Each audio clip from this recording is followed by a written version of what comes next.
Kisah nyata ini sungguh dapat dijadikan pelajaran bagi kita yang masih hidup. Dia adalah Ella Azahra Aslina, warga Pekanbaru yang mati suri tanggal 24 Agustus tahun 2006 lalu. Gadis berusia sekitar 25 tahun itu memberikan kesaksian saat nyawanya dicabut dan apa yang disaksikan ruhnya saat mati suri. Sebelum Aslina memberi kesaksian, pamannya Rustam Effendi memberikan penjelasan pembuka. Aslina berasal dari keluarga sederhana, ia telah yatim. Sejak kecil cobaan telah datang pada dirinya. Pada umur 7 tahun tubuhnya terbakar api sehingga harus menjalani 2 kali operasi. Menjelang usia SMA ia termakan racun. Tersebab itu ia menderita selama 3 tahun. Pada umur 20 tahun ia terkena gondok hipertiroid. Gondok tersebut menyebabkan beberapa kerusakan pada jantung dan matanya. Karena penyakit gondok itu, maka Jumat, tanggal 24 Agustus tahun 2006 Aslina menjalani check-up atas gondoknya di rumah sakit di Jakarta. Setelah itu, hasil pemeriksaan menyatakan penyakitnya di ambang batas sehingga belum bisa dioperasi. Kalau dioperasi, maka akan terjadi pendarahan, jelas Rustam. Oleh karena itu, Aslina hanya diberi obat. Namun kondisinya tetap lemah. Malamnya Aslina gelisah luar biasa, dan terpaksa pamannya membawa Aslina kembali ke Jakarta sekitar pukul 12 malam itu. Ia dimasukkan ke unit gawat darurat UGD, saat itu detak jantungnya dan napasnya sesak. Lalu ia dibawa keluar UGD masuk ke ruang perawatan. Aslina seperti orang ombak menjelang sakaratul maut. Lalu saya ajarkan kalimat thoyyibah dan syahadat. Setelah itu dalam pandangan saya Aslina menghembuskan nafas terakhir, ungkapnya. Usai Rustam memberi pengantar, lalu Aslina memberikan kesaksiannya, mati adalah pasti. Kita ini calon-calon mayat, calon penghuni kubur, begitu ia mengawali kesaksiannya setelah meminta seluruh hadirin yang memenuhi Grand Ballroom Hotel Mutiara Merdeka Pekanbaru tersebut membacakan sholawat untuk Nabi Muhammad SAW. Tak lupa ia juga menasehati jamaah untuk memantapkan iman, amal dan ketakwaan sebelum mati datang. Saya telah merasakan mati, ujar anak yatim itu. Hadirin terpaku mendengar kesaksian itu. Sungguh terlalu sakit mati itu. Diceritakan, rasa sakit ketika nyawa dicabut itu seperti sakitnya kulit hewan ditarik dari daging, dikoyak. Bahkan lebih sakit lagi, terasa malaikat mencabut nyawa dari kaki kanan saya, tambahnya. Di saat itu ia sempat diajarkan oleh pamannya kalimat thoyyibah. Saat di ujung napas, saya bersikir, ujarnya. Sungguh sakitnya, Pak, Bu, ulangnya di hadapan lebih dari 300 alumni ESK Pekanbaru. Diungkapkan, ketika ruhnya telah tercabut dari jasad, ia menyaksikan di sekelilingnya ada dokter, pamannya dan ia juga melihat jasadnya yang terbujur. Setelah itu datang 2 malaikat serba putih mengucapkan Assalamualaikum kepada ruh Aslina. Malaikat itu besar, kalau memanggil, jantung rasanya mau copot, gemetar, ujar Aslina mencerita pengalaman matinya. Lalu malaikat itu bertanya, siapa Tuhanmu, apa agamamu, di mana kiblatmu dan siapa nama orang tuamu? Ruh Aslina menjawab semua pertanyaan itu dengan lancar. Lalu ia dibawa ke alam barzah. Tak ada teman kecuali amal, tambah Aslina yang ahad malam itu berpakaian serba hijau. Seperti pengakuan pamannya, Aslina bukan seorang pendakwah, tapi malam itu ia tampil memberikan kesaksian bagaikan seorang mubaligah. Di alam barzah ia melihat seseorang ditemani oleh sosok yang mukanya berkudis, badan berbulu dan mengeluarkan bau busuk. Mungkin sosok itulah adalah amal buruk dari orang tersebut. Kemudian Aslina melanjutkan, Bapak, Ibu, ingatlah mati. Sekali lagi ia mengajak hadirin untuk bertaubat dan beramal sebelum ajal menjemput. Di alam barzah, ia melanjutkan kesaksiannya. Ruh Aslina dipimpin oleh 2 orang malaikat. Saat itu ia ingin sekali berjumpa dengan ayahnya. Lalu ia memanggil malaikat itu dengan, Ayah. Wahai ayah, bisakah saya bertemu dengan ayah saya, tanyanya. Lalu muncullah satu sosok. Ruh Aslina tak mengenal sosok yang berusia antara 17 sampai 20 tahun itu. Sebab ayahnya meninggal saat berusia 65 tahun.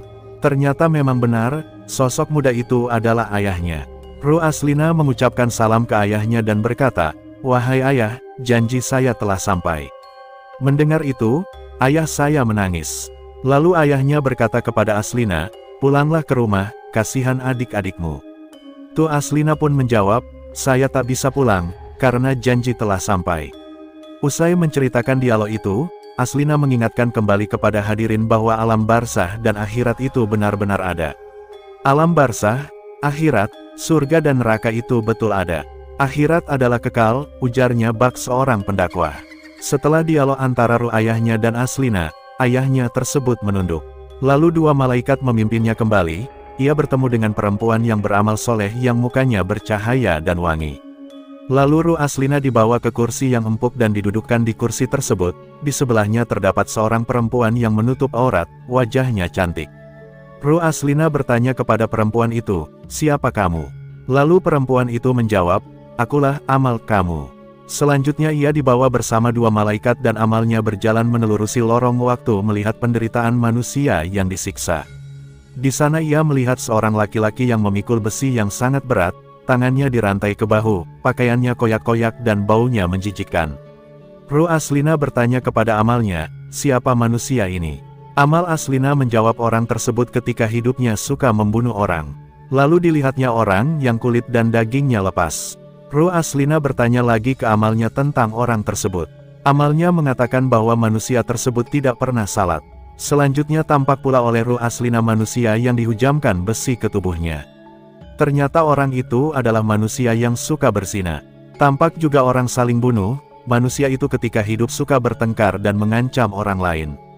Dilihatkan juga pada ruh Aslina, orang yang ditusuk dengan 80 tusukan, setiap tusukan terdapat 80 mata pisau yang tembus ke dadanya, lalu berlumuran darah, orang tersebut menjerit dan tidak ada yang menolongnya.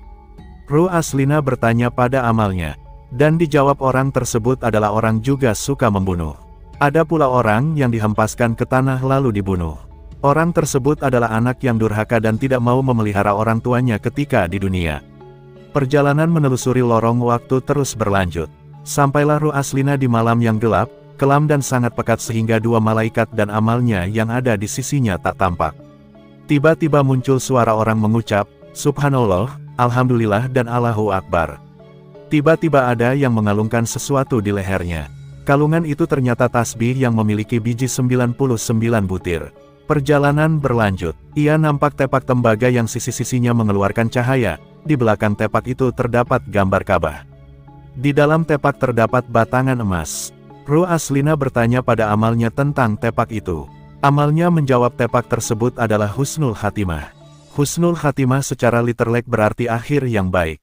Yakni keadaan di mana manusia pada akhir hayatnya dalam keadaan berbuat baik. Selanjutnya ruh Aslina mendengarkan azan seperti azan di Mekah. Ia pun mengatakan kepada amalnya, "Saya mau salat." Lalu dua malaikat yang memimpinnya melepaskan tangan ruh Aslina. "Saya pun bertayamum, saya salat seperti orang-orang di dunia salat," ungkap Aslina. Selanjutnya ia kembali dipimpin untuk melihat Masjid Nabawi. Lalu diperlihatkan pula kepada ruh Aslina, makam Nabi Muhammad SAW. Di makam tersebut batangan-batangan emas di dalam tepak Husnul Khatimah itu mengeluarkan cahaya terang. Berikutnya ia melihat cahaya seperti matahari tapi agak kecil. Cahaya itu pun bicara kepada ruh Aslina, "Tolong kau sampaikan kepada umat untuk bersujud di hadapan Allah." Selanjutnya ruh Aslina menyaksikan miliaran manusia dari berbagai abad berkumpul di satu lapangan yang sangat luas. Ruh Aslina hanya berjarak sekitar 5 meter dari kumpulan manusia itu. Kumpulan manusia itu berkata, "Cepatlah kiamat. Aku tak tahan lagi di sini ya Allah." Manusia-manusia itu juga memohon, "Tolong kembalikan aku ke dunia. Aku mau beramal." Begitulah di antara cerita Aslina terhadap apa yang dilihat ruhnya saat ia mati suri. Dalam kesaksiannya ia senantiasa mengajak hadirin yang datang pada pertemuan alumni ESQ itu untuk bertaubat dan beramal soleh serta tidak melanggar aturan Allah. Apa yang disampaikan Aslina, mungkin bukti yang ditunjukkan Allah kepada kita semua. Ternyata hidup ini hanya sementara.